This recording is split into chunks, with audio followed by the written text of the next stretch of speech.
দায়িত্ব হচ্ছে বিভিন্ন রকমের গল্প মানুষের সামনে নিয়ে আসা এবং নারী প্রধান গল্পগুলোকেও প্রায়োরিটি দেওয়া।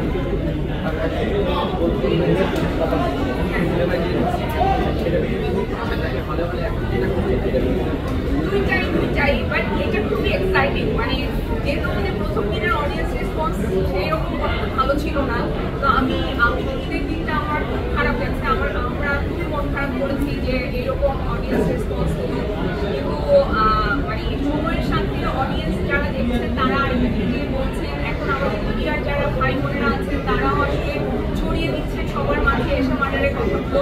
তো এখন অডিয়েন্স আসলে আগ্রহ প্রকাশ করছে, তারা নিজে থেকে আসছে, দেখছে, প্রশংসা করছেন।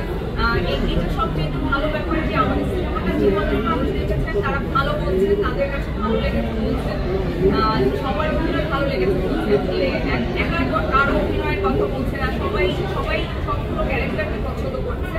তো এখানে পরেই ছিলাম যে মানে হয় না যে আমি চেয়েছিলাম যে আমার লাইফে যদি ট্যাগটা কখনো না লাগে যে আমি শুধু রেহানা মারিয়াম সিনেমাই করতে পারি।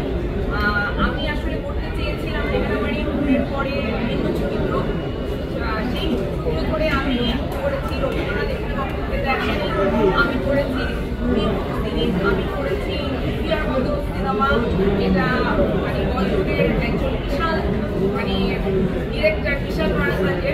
তো তারপরে একজন সানি সারওয়ারের স্ক্রিপ্ট যখন আমার কাছে আসে, আমার জন্য জিনিসটা ডেফিনেটলি চ্যালেঞ্জিং ছিল এই ডিসিশন নেওয়াটা যে আমি আসলে আমি কি এই কাজটা করতে চাই না চাই না।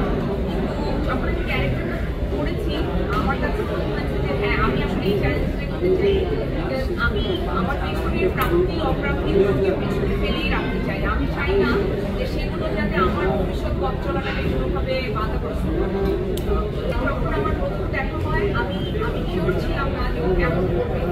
আমি এইটা একদম মনে বলেছি যে আমি কনফিউজ ছিলাম যে আসলে এই ক্যারেক্টারটা এত ইম্পর্টেন্ট এখানে এটাকে ঘিরেই না, তো এই ক্যারেক্টারটা অনেক ইম্পর্টেন্ট, এই ক্যারেক্টারটা যে করবে তাকে আসলে অভিনয়টা জানতে হবে। পরে আমি ওর সম্পর্কে জানি যে ও থিয়েটার থেকে আসছে, ওর ট্রেনিং আছে অভিনয়ের উপরে। আর যখন আমি কাজ করতে গেলাম ওর সাথে আমি দেখলাম যে এই মেয়েটার আসলে চেষ্টা আছে জানার চেষ্টা, শেখার চেষ্টা এবং কাজটা ঠিকমতো করার চেষ্টা। তো আসলে যে মানুষের মধ্যে এতগুলো গুণ আছে তার কাজটা ভালো হবে এবং সেটা কিন্তু পর্দায় দেখা গেছে। পর্দায় এসাতে আমি এখন পর্দা পেশাই হয়ে গেছে, সবাই ওকে এসা মনে লাগছে। তো পূজা পর্দায় পেশাই হয়ে উঠতে পেরেছে এবং সবাই আসলে ওকে ভীষণ পছন্দ করছে। আমি এই রিভিউগুলোতে দেখছিলাম যে সবাই আলাদা করে ওর কথা বলছে, ওর অ্যাক্টিং, ওর সব কিছু নিয়ে কথা বলছে। আর আমি ব্যক্তিগতভাবে আমার ভীষণ ভালো লেগেছে। আমি ইন্ডাস্ট্রিতে আসলে এমন মেয়েরা কাজ করতে আসছি যাদের শেখার ইচ্ছা আছে, যারা কাজ করতে চায় এবং আপনারা সবাই আপনারা আমাদেরকে এত সাপোর্ট করছেন, আমার সাংবাদিক ভাই বোনেরা এত সাপোর্ট করছে, আমার অডিয়েন্স আমাকে এত সাপোর্ট করছে, আমার অডিয়েন্সরা বলছে যে আপনারা কেন এটাকে প্রচার করছেন না, এত ভালো সিনেমা কেন মানুষের মধ্যে পৌঁছাচ্ছে না। মানে আমি তো আসলে আমার অডিয়েন্সের ভীষণ খুশি, মানে এত ভালো অডিয়েন্স আমার তৈরি হয়েছে। আমি চাইতাম আমার জীবনের একটা স্বপ্ন ছিল যে আমার একটা আলাদা ফ্যান বেস তৈরি হবে যারা আমাকে আমার জন্য ভালোবাসবে। শুধু আমার অ্যাক্টিং না, আমার পার্সোনাল লাইফ, আমার পার্সোনাল স্টেটমেন্ট, আমার সব কিছু নিয়ে তারা প্রাউড ফিল করে। তো আমি সেই অডিয়েন্সকে তৈরি করতে পেরেছি, এটা আমার কাছে আসলে সবচেয়ে